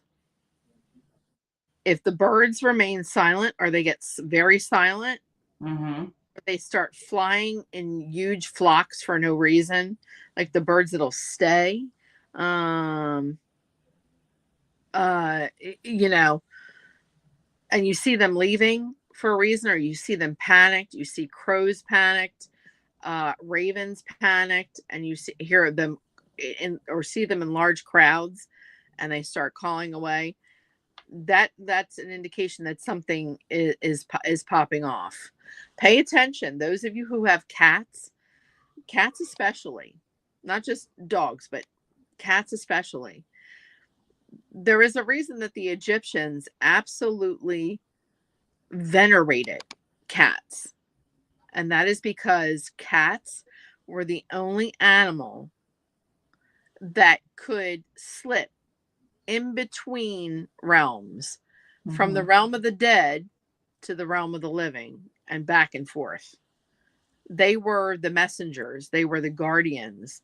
And that's why a lot of ancient Egyptians, if the pharaohs died or those that were rich died and their cats were still around, their cats got, and buried with the rich people along with their servants or whatever, what have you.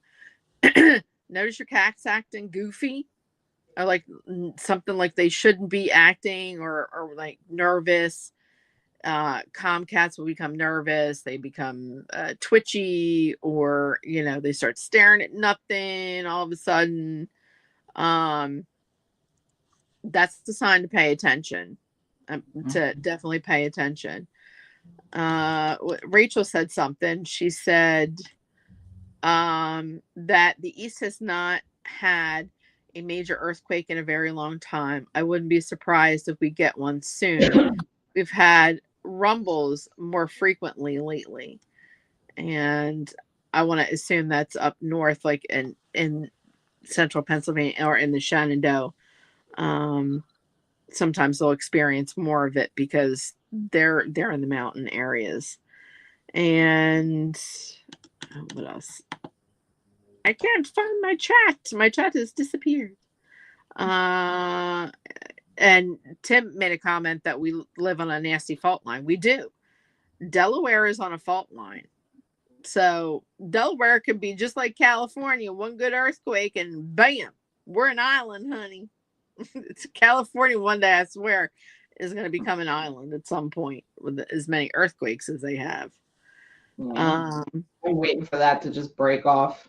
Yeah, Florida, you wait. You guys are one good old hurricane or a tsunami away from breaking off too. You guys sit on this. They're doing that now. So I don't know whether Tim was referring to his animals. Doing that now. Yes, I was referring to the birds. I've been noticing the birds lately. Yeah. No worries, Rachel. Cats were protectors of the underworld. They were protectors of the underworld. They were the guardians of the underworld. So y'all pay attention to me. Look, I'm being here. Don't make me have to get my tarot card out and slap it across the screen. Yes, I'm talking to you. Yeah, you guys sit on a nasty fault line up there. Pennsylvania, Ohio, all through there, Delaware, all through there. And we've had earthquakes here as well. I mean, look at Haiti and all up and down through here, what, 10, 15 years ago when we had that nasty earthquake that took out Haiti and all that area down south in the Caribbean. But no, recently I've been noticing the birds lately. They've been acting weird. Kind of cattywampus, so to speak, as we call it. So yeah, Yeah. By the way, that's a native word, cattywampus. Cattywampus. Yeah. Is a native. Yeah, you're liable to hear anything native coming out of me. If you want to have that definition, just ask me, and I'll be glad to explain. There you go. And well, you were the one who taught me about how the Native Americans taught their younger generation about watching the birds. Absolutely. And it being significant to them as far as how things were changing or how the environment was changing. Yeah, absolutely. And and that's it's sad though in a way, because the generations now, a lot of them, they don't want to learn the old ways. But I grew up in the old ways, from my grandmother, and I was lucky enough to be a part of that world with my uncles and everything. So I tried to pass that down to my kids, but it's hard to get those younger generations to understand the language and our teachings, because they're so tied up with this new modern stuff now, with their internets and their games and all of this and all of, they don't have time for anything other than that. I can honestly say though that Anisha has shown a little bit of interest in a lot of things lately. Even she's not here, but she's starting to ask a lot of questions about certain things, and that's a real good thing.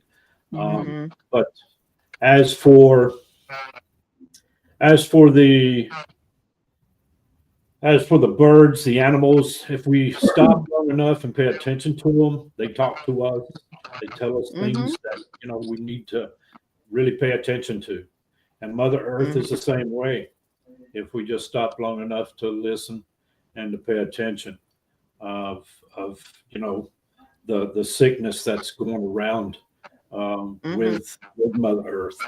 And these are the things that we need to really open our eyes up and pay attention and understand of what is going to happen, and and that way gives us an opportunity to be prepared for it.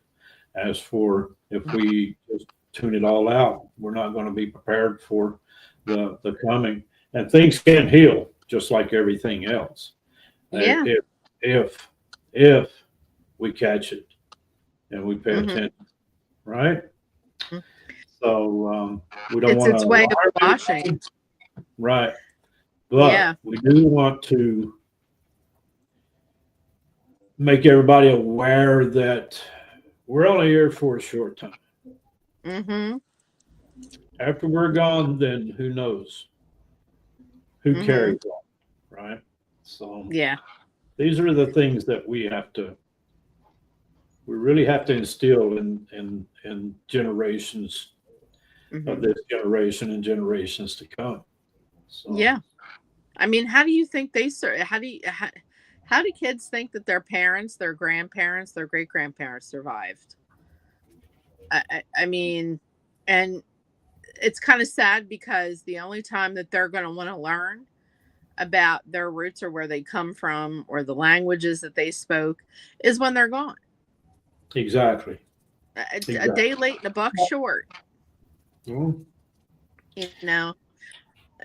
they need to sit still. When their grandparents want to teach them something, y'all need to sit still and listen. What did your sis used to say to me when we used to have conversations about the crows, and how she said the crow was my spirit totem, which is very rare for a white chick like me to have a spirit totem, but it's telling me to stop and listen, be still and listen. Absolutely.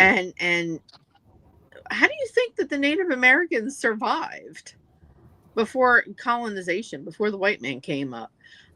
paying attention to the changing of the seasons and the animals. Why do you think that they migrated with the animals? You know, when the buffalo left and the deer left and the antelopes left and you know, where the deer and the antelope left, they went with them. Absolutely. They would follow them. They were migratory. Yeah. Because they're not going to stay in some place where they're not going to eat. They're going to starve all winter. So they migrated. But exactly. Exactly. And you know, the thing about it is we all have the ability to read signs. We all have the ability to understand things that are coming and things that is fixing to take place if we pay attention, right? Now, the fact of the matter is, when I don't like to get onto the subject of when the Europeans came over and all this stuff, because I'm mixed blood myself, right? We're all mixed at some point. But the point of the matter is, we learn from one another, but we have to come to a point to where we have to learn from a culture and say, hey, look, this worked for thousands of years with these natives. This worked for thousands of years with these Europeans. Let's combine these together instead of trying to destroy one another and conquer this bloodline and supersede with this bloodline. You know what I'm saying? Let's come together and join together and learn from one another.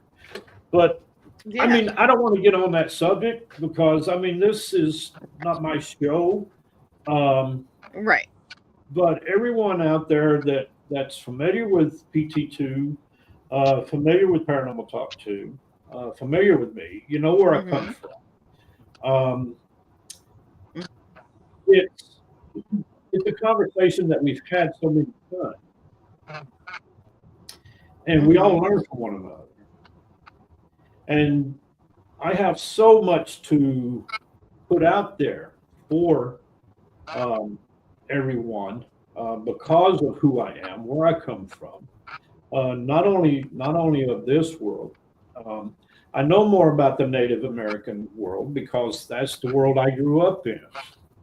I don't know anything other than my native world because that's the world, like I said, I grew up in. I don't know anything about my Irish world, where I come from. I don't know anything about that. My parents died at an early age.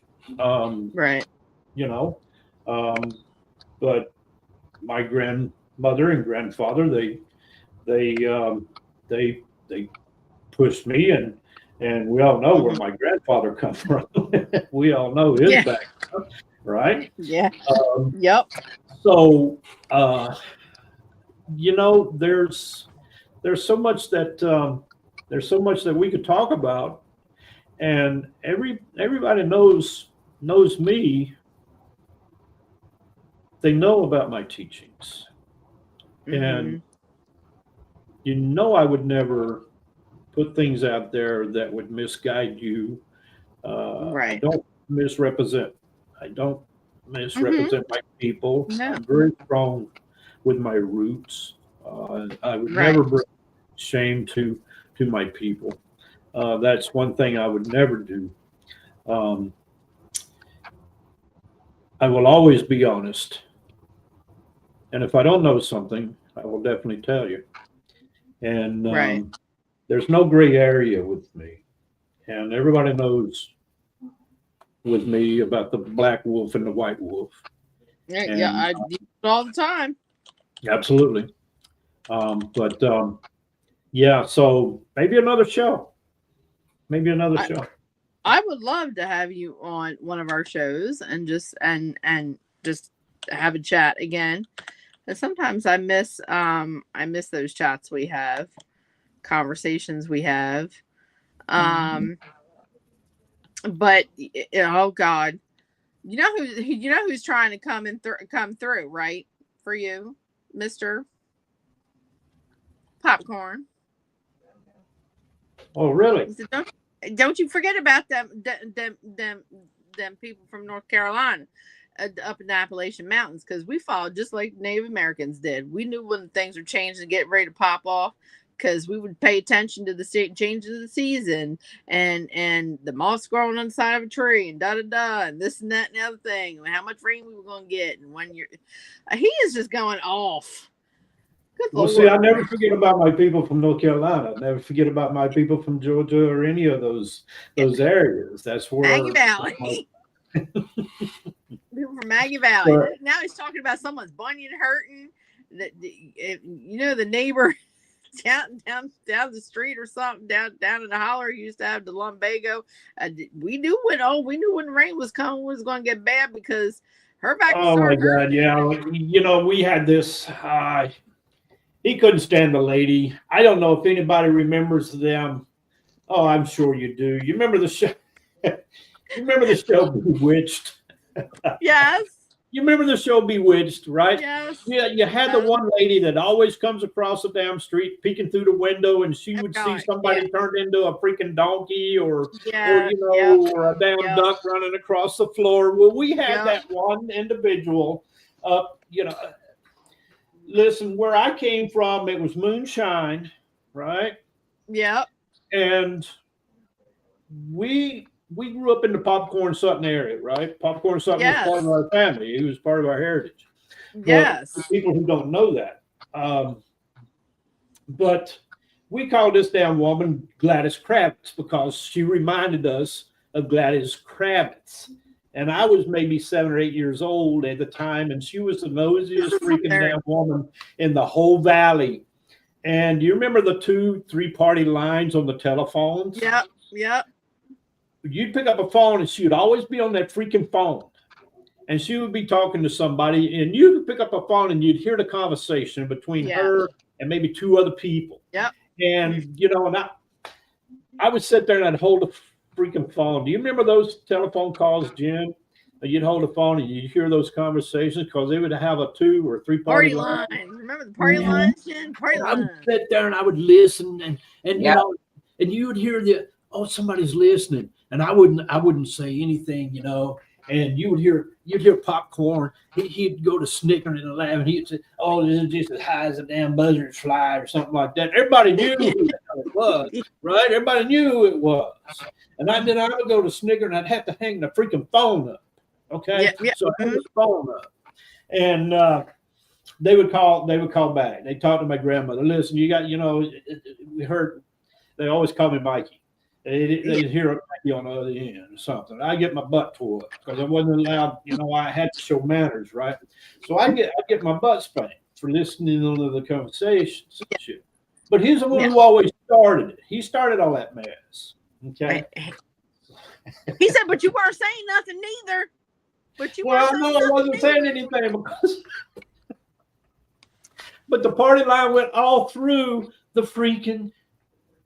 The holler, the entire holler. He's saying the entire holler. Whoever was on the freaking party line, it didn't matter. It could have been. Hell, I don't know. It could have been a preacher. It could have been whoever. They could have been 3 or 4 families on that one telephone line. Right. Was her name Ethel? Was her name Ethel? Because he keeps referring to Ethel. Ethel was an aunt of ours. Oh God. Because he's saying, because them 3 ladies get to chattering like a bunch of magpies in a damn tree, and just keep on and John. He said, and that Ethel, he said her mouth was so big the whole holler could hear what she was saying. You didn't have to get on a damn party line. It was there was away from her house and hear her hollering. It was old Gladys Kravitz. He said, "But you weren't saying nothing either, so you were an accomplice, sir. You were." They were what they called. They was another one named Burley. Gladys Kravitz. Can't remember her name because we gave her that nickname, Gladys Crab. He said Burley always had the good rumors. She was the one who started all them goddamn rumors out there. And they had all kinds of crazy stuff going on. You know, what the hell they put in their pies, or you know, some kind of medicine brewing or something. You're talking about witches brew, Old Mountain brews and stuff. Yes, yeah, they had it cooking. Yeah, he's kind of snickering reminds me of saying, the two old ladies on the Waltons. "Oh God," he's snickering saying that you know he was a smart one because he said the only thing that was dumb about you was you got caught. Well, that was it. Yeah, I mean, you know, you got caught. I don't get caught anymore. I never did get caught. And he said, I don't think that bitches ever did care about me listening on them conversations because they thought I was just a drunk ass crazy old kid.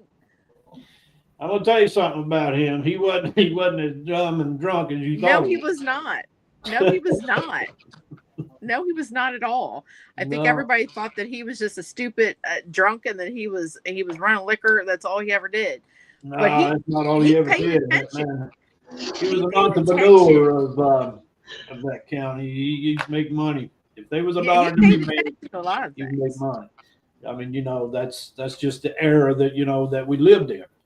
And you know, him, my grandfather, and the Evans and the Suttons, everybody, you know, at that time, you know, you made, you know, you made money. I mean, you know, you had to, you know. He said, shit, we didn't have nothing else that we could live off of. He said, so guess what? We took our chances. Yeah. Yeah. He said, well, as poor as we were, we never went hungry, though. I never considered ourselves poor. We always had plenty to eat, had a roof over our head, had an old jalopy to drive, had clothes, shoes on our feet, you know. Hell, we even attended a damn one-room school on Jonathan's crew.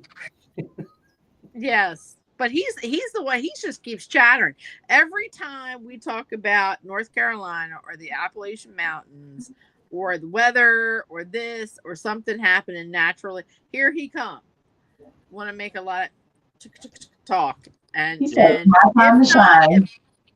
If I don't cut him, if I don't cut him off, guess who else is going to show up? Evie going to show up, and John Redbone's going to show up, and then everybody's going to want to talk. Everybody in the whole family shows up. It's like a family reunion. Yeah, we don't got time to talk. No. It's like a family reunion, right? It is like a damn family reunion with you. I think I know more about your family than you do at this point. Yeah, that's terrible. you know. I can't keep no damn secrets. This is how this works. I mean, some word will spark off a conversation, and here we go. And then poor Jen's just sitting there. She might as well get herself some popcorn. She's like, I'm just sitting here back here listening like this is a soap opera going on. You know, that's how you got his name, right? Huh? Yeah. You know, that's because he used to move around like, oh God. Does this have something to do with like gunshots and jumping around? Yeah. Yeah. Because he's showing me getting shot at and him jumping around like popcorn in a pot. You know how many times he got his ass shot with a bunch of rock salt? Yes. Popping him up and down like a. You remember how we used to pop popcorn? Mm-hmm. How we used to put a little bit of oil in a pot? Yeah. Put the popcorn kernels in there and put a damn plate over top of it and shake the pot. Yeah. Yeah. That's how we used to pop popcorn. Yeah. We used to pop popcorn up there where he had his old stills and stuff. Mm-hmm. Yeah. Go to hauling that freaking liquor and you get shot with a bunch of damn rock salt and stuff. Eating that damn popcorn. That's how you got he's jumping up and down like a kernel of corn being popped out of a container. Yeah. So, but yeah, you know, those are good times, but you know, I wouldn't trade them for nothing. No.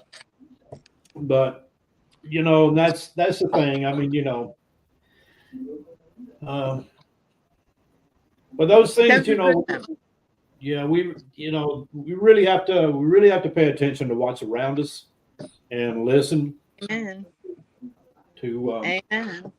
what Mother Earth, you know, is telling us. Mm-hmm. Absolutely. Jen, I can see you as one of them back holler witches. You got that type of spirit. You got that type of aura, that energy. Yeah. You realize it, but that's where she come from. Mm-hmm. Yeah, I know. My Aunt Fanny. I think you are going to be a little mini me when it comes to Aunt Fanny. Yeah, she used to do stuff like that. I'll tell you what, like if I could find pictures of her cabin, I mean her cabin that she lived in just screamed mountain witch. And I mean, outhouse, there was no electricity. And every time we stopped in there, she was always boiling something on the stove. And that last time I remember being up there, she came out and she was pouring that stuff around her property line. And I asked her, I was like, what are you doing? Because I thought she was making something to eat. And she was like, nope. She's like, this is to keep the evil away. And she goes, the bad people. Yeah. And I just kind of looked at her, and that's when she looked at me and she pointed up the mountain and she's like, you stay away from anybody that's past this cabin. And she goes, this will help. And she goes, they won't cross this line. She goes, but you don't go up that way. And I was like, okay. Oh God, yeah. So trying to keep the haints away. Trying to keep the haints away and trying to keep the feral people away. That's exactly what they're called. Huh? That's exactly what they were called. That's what they called up there. The haints. Keep them haints away from you. Yeah. Because did she have a blue front porch or a blue front door? No, it was very rustic wood cabin. She didn't have any of that, but she did have a lot of herbs and stuff like that was hanging dried inside and stuff that she did stuff with. But like I said, I was very little when we went to visit her. And I want to say the last time I seen her before she passed was probably, I mean, I probably couldn't have been any more than 8 or 9. Okay. It was a while ago, but yeah, but I mean, it would have been nice to, as I got older, for her, if she was still around, to be able to really pick her brain as to what she was doing and stuff like that, because I think pretty much after she passed that it pretty much died with her. Because do you still own that cabin? Does the family still own the cabin? Yeah, we still own the land up there and what's left of it. It's a shame because every time we go up there, Bruce really wants to go up and see everything. And it used to have a bridge that went over this creek, and the bridge is collapsed, and so we would have to really walk down through the creek, and everything's really overgrown and stuff like that. But if we could get back there, just to kind of see it. But it was a very small cabin. I want to say I remember going, you had the front porch, you went in the front door. It was a very small sitting room. To the left was the kitchen. And then to the right was her, in towards the back a little bit was the bedroom for her. And then, like I said, the outhouse, you had to go outside to use the outhouse. And I hated that. I thought something was going to get me. Well, if you had to go bad enough, that's it. You were going to go whether you liked it or not. I am shocked if she did not have something on that porch painted what they called haint blue. There is a specific shade of blue that they would either paint the roof of their porch, the inside, where you come in the front door, above there, or a door or something on that property, haint blue. They called it haint blue was because the witches or the haints, the evil spirits, the evil witches didn't like that shade of blue. It referred to it looked like the sky. So they would think that there was nothing there. It was to protect the house. And your Aunt Fanny is saying, check under the house. Under the house, under the porch. Does she still have a front porch? Is it still standing? The front porch? I don't know. Like I said, it's been years since we've actually been able to get back there and see. Maybe one of these, trips in the future, I'll see if we can't get up there and get over there. But she's referring to having something buried underneath the front porch. I bet she does. I have a feeling it. I've always thought that there is something buried. You're gonna find it, and I think it's a book. I think it's a diary that she buried underneath the porch. She keeps referring to underneath the porch, close to the steps. Like, did she have one of those porches where you had steps and then you went onto a porch and then you went into the house? Yeah. Okay. Close to the steps.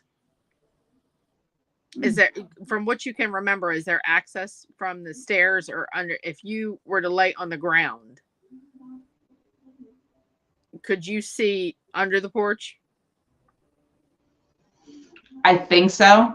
I don't think there was anything really blocking it. I think it was just kind of like one of the porches, and it just had like the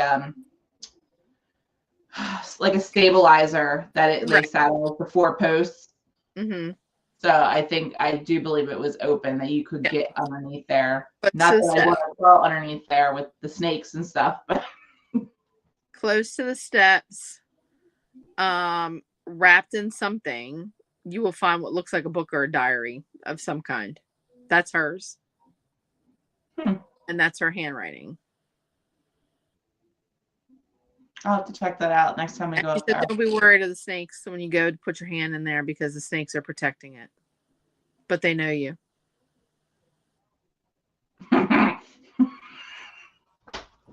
What are you laughing at?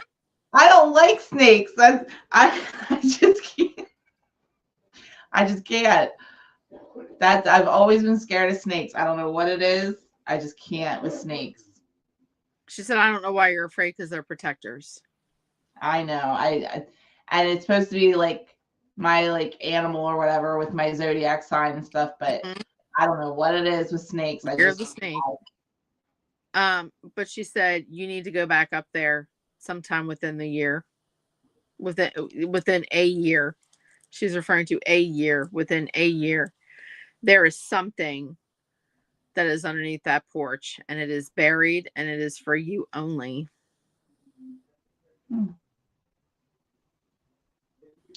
She said she was close to you. She was referring to being close to you more than anybody else. Well, let's see. My brother never really went with us up there, and my sister, we're 5 years apart, so she was just a baby. Like 3. Yeah. So. But there was something that she saw in you. So, and I, with all seriousness, I will eat my socks with ketchup if there is nothing underneath that porch. All right. Well, we'll have to go up there, and next trip to Tennessee, we'll have to swing It's like by. she's standing on the porch and she's pointing down like this in front of the door. But she's standing closer to the steps, and she's doing this, pointing down. Jen, I have never felt more strong about a feeling or what spirit is telling me, other than, the whole prophesying thing tonight, other than this. There was something, hopefully it wasn't disintegrated too badly. Desiree made a comment, hoping that it's not too disintegrated before you get a chance to look at it. I think she well protected it. I think it's weathered. I don't think it's in perfect condition, but I think you will. There's going to be. Okay, I know we're running out of time, but I'm going to say this, and I want you to look dead at me right here. Okay. Because this here is going, that can go as far as the chat. You are going to know exactly what to do with that book. And when you grab that book and you look in it, it's going to be like you're transported back there and you understand everything. Like, I don't know whether it's her life or her recipes or some kind of some kind of like grimoire or something. But I think you are finally going to understand where you belong. Because I think you've struggled with that as far as what your gifts and things that you have, and kind of struggling with trying to understand what to do with it, or where you got it, how to use it, how to this, how to that. I think it's going to all come flooding. And you're going to understand that you were meant to be, and she's referring to the words Appalachian backwoods root magic. That would make sense, because like I said, I know she was always doing something when we got there. And like in my mind, like I can still see, when I was standing in the front room and looking in the kitchen when she was putting everything together.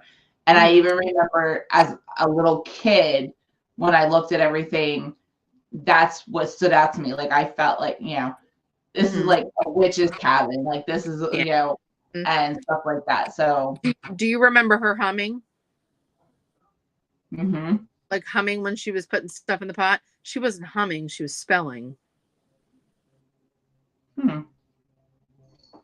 She was saying a blessing over that. She was saying a spell over top of it, under her breath. We all understand that words have energy, words have power. You must be careful what you say, even if it is muttered under your breath.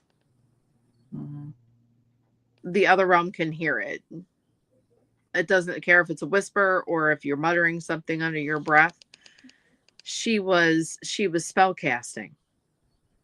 She was making stuff that you had to say spells over in order to make them work. And that's where you belong. Whether you like it or not, that is your heritage. You are a healer. You are one who, and it's going to act, I swear to God, I have never felt so right about something in my entire life. Rarely. I shouldn't say I've never. But this is something you need to go back, because it's going to be like, you're going to take one look at that book that she's got, the diary, whether it's got recipes in it or whatever, and you are going to know, you're not going to know what the hell you're picking out in the backyard or out in here and out wherever, and what you're putting in a pot. You're going to know that it feels right. It's like automatic.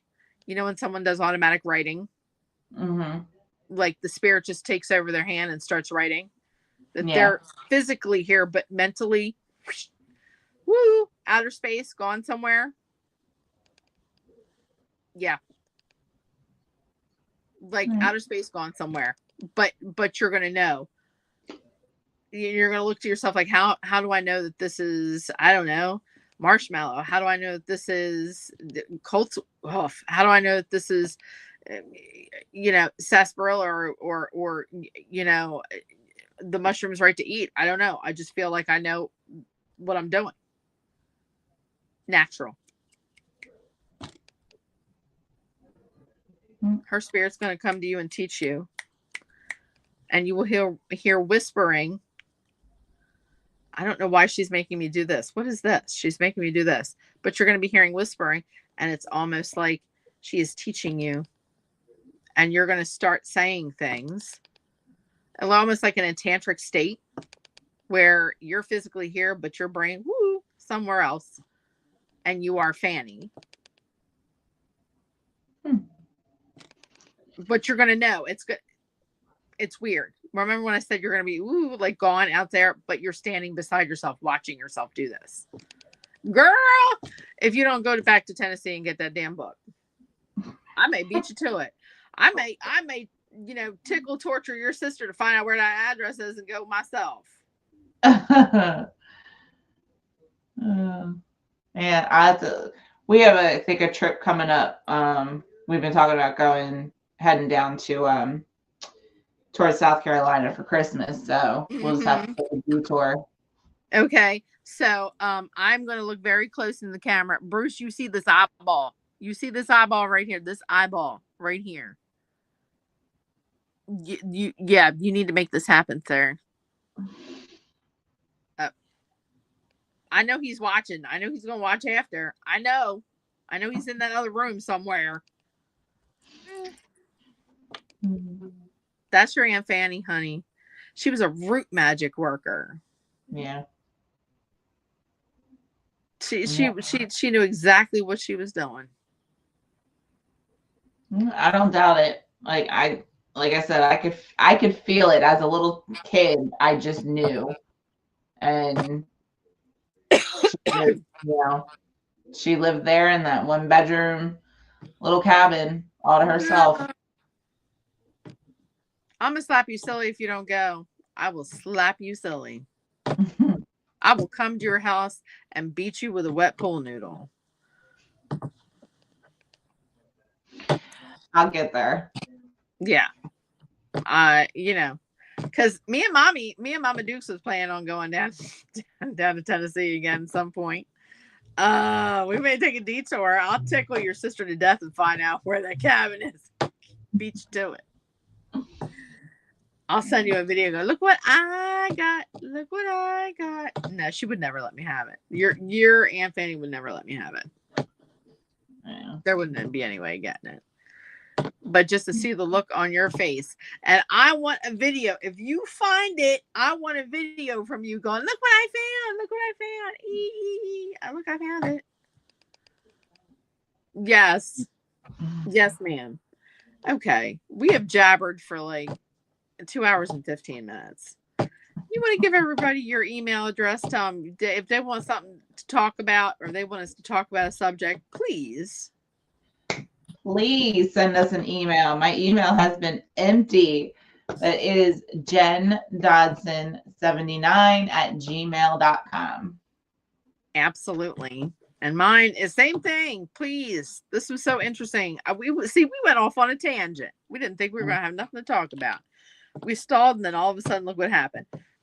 There was channeling going on, a whole bunch of other shite that happened. See what happens when I just lose control of myself. It is ghostwhisperer318@gmail.com.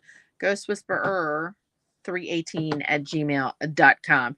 If you have something you would like for us to talk about, I don't care what it is. We will talk about it because Jen and I, crickets, man, crickets and spooters in my email. That's it. And I don't want to have to sweep out the cricket and the spooters anymore. Although I've made friends with the spooters. Anywho, Jen, this was a great conversation. Even though we had nothing to talk about, we're like, okay, let's just talk about this. It always works out. You started out with the sighting of the white buck, man, which just led us on to other things. There's always something to talk about, according to Desiree. You're absolutely right, Desiree.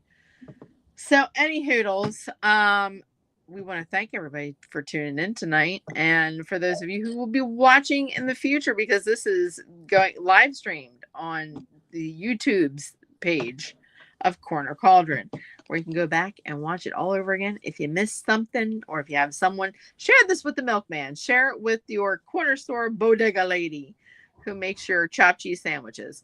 Share this with your pharmacist, your next door neighbor, the babysitter. I don't care.